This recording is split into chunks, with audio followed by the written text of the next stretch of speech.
Hello everyone and welcome back to a brand new video.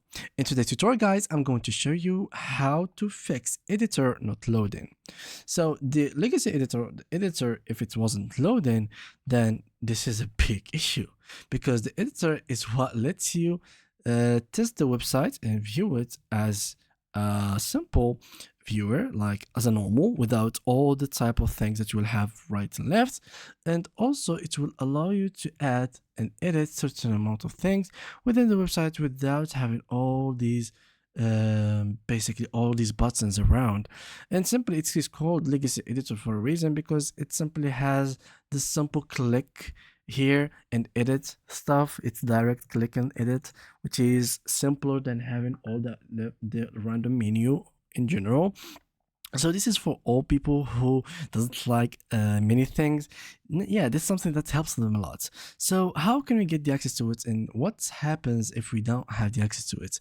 Well, if you don't have the access to it, you don't have the access to this. You can't edit like this, the way I have it right here.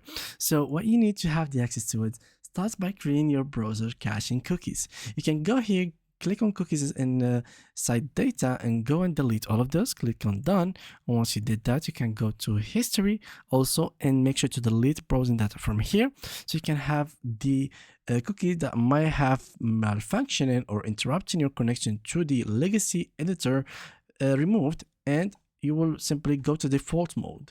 The second thing is try to log in to your account using incognito window. So we can search for Webflow, connect your account again, and check for any browser extension conflict. So incognito will give you basically a lookout that your browser is working. There might be other things that are interrupting the connection, like extensions or cookies. So incognito helps a lot to determine the problem.